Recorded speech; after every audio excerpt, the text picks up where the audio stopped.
Paris Saint-Germain. Merci beaucoup. Quel est le sentiment qui vous anime aujourd'hui? Moi, j'ai un sentiment de bien-être et je suis heureux. Je suis heureux d'être ici puisque c'est une formidable opportunité pour moi d'entraîner un grand club français qui a gagné le championnat l'année dernière, qui va avoir des objectifs très élevés l'année prochaine. Voilà, fier d'entraîner ce club, cette équipe, ces joueurs, et bien sûr aussi beaucoup de motivation pour le faire. Que représente pour vous le Paris Saint-Germain?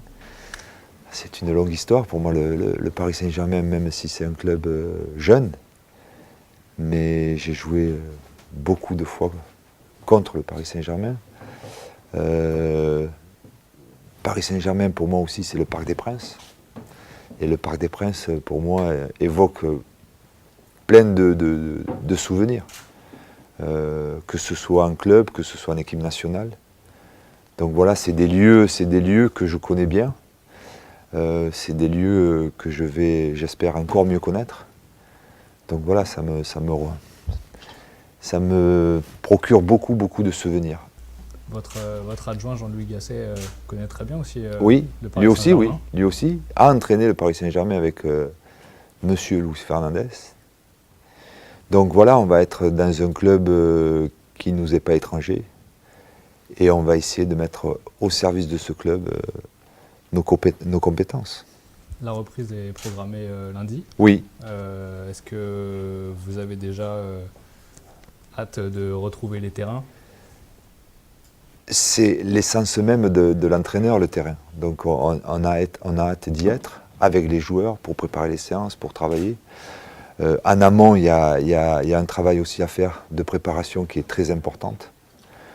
C'est ce qu'on s'efforce de faire depuis 2-3 jours. Lundi matin, on sera dans un premier temps en place avec le staff technique et le staff médical. Et on accueillera bien sûr les joueurs certainement dans l'après-midi pour commencer notre préparation et aussi bien préparer le stage qui se profile en Autriche du 4 au 12, si je ne me trompe pas.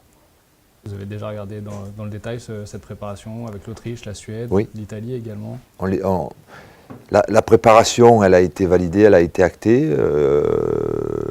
Ce qu'il y a à préparer et aussi à bien gérer, c'est d'abord le groupe qui va reprendre le premier. Il va y avoir une reprise un petit peu par tranche, puisque les joueurs, comme vous le savez, n'ont pas fini le même jour et donc reprendront à partir de leur dernier jour de compétition. Donc ça va être une reprise échelonnée pour la plupart des joueurs. Donc à nous de faire une préparation efficace pour tous les joueurs. Donc à nous de bien travailler. Et c'est une reprise qui se fera à Clairefontaine, c'est un beau clin d'œil. Oui, encore, là aussi, c'est un lieu que l'on connaît très bien. Par la force des choses, nous reprendrons à Clairefontaine. Nous irons faire le stage en Autriche pendant 8 jours. Et puis nous reviendrons à Clairefontaine avant de repartir en Suède pour revenir à Clairefontaine. Donc on va faire en sorte d'essayer de faire d'abord une bonne préparation, des bons stages, des bons matchs amicaux qui sont prévus à travers ces stages. Une préparation, si j'ose dire, classique, mais avec, je l'espère, beaucoup de compétences à tous les niveaux. Vous évoquiez les matchs amicaux. Il y en a en Suède contre le Real Madrid face à Carlo Ancelotti, votre prédécesseur. Oui, c'est aussi encore un clin d'œil contre une grande équipe, contre un grand entraîneur. Donc effectivement, ça sera un match de prestige. Avant cela, il y a une bonne préparation à faire.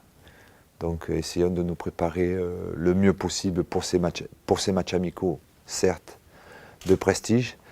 Et puis aussi préparer, c'est le but de la préparation, l'équipe, l'effectif, à une saison qui va être chargée, qui va être lourde, avec beaucoup de matchs. car j'espère que nous allons bien figurer dans toutes les compétitions qui nous seront proposées. Donc c'est un moment important, un moment clé de la saison. Mais pour en finir avec les clins d'œil, votre premier match officiel, ce sera face à Bordeaux.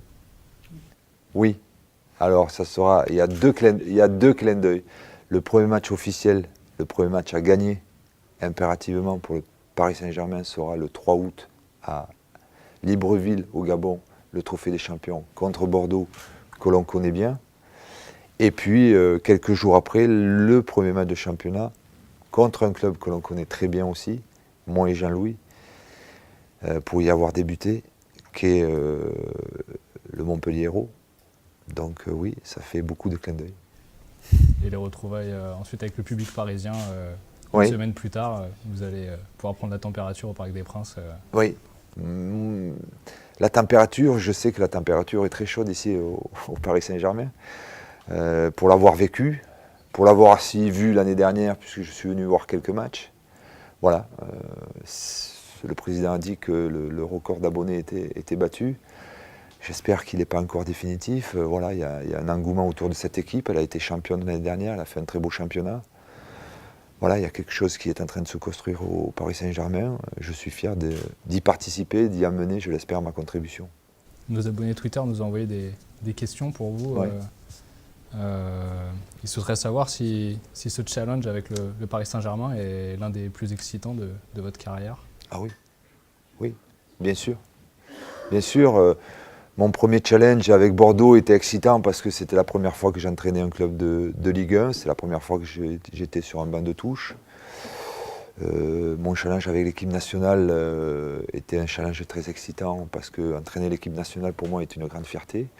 Et là, entraîner un très grand club français et européen, c'est encore plus excitant. Donc tous ces challenges-là vont crescendo au niveau de l'excitation. À nous de bien se préparer, à moi de bien me préparer aussi pour être à la hauteur des exigences que l'on attend de moi. Et votre carrière vous a amené en Italie, en Angleterre. Ouais. Est-ce que vous avez gardé quelque chose de ces langues pour échanger avec vos joueurs qui sont très internationaux? Oui, comme dans tous les grands clubs, il y a beaucoup de grands joueurs, des grands joueurs internationaux qui parlent différentes langues. J'ai la chance d'avoir été en Italie, d'avoir appris l'italien pendant 4 ans. C'est une langue que je maîtrise assez bien. Donc je pense que c'est une langue qui sera utilisée pour avoir des discours avec certains joueurs. Mais j'espère que le français sera la langue prédominante dans le vestiaire. Je le souhaite. Parce que voilà, ça permettra aussi aux joueurs étrangers de s'adapter encore mieux dans le vestiaire et de pouvoir communiquer avec leurs partenaires français, par exemple. Très bien. Merci beaucoup. Voilà, merci. Merci.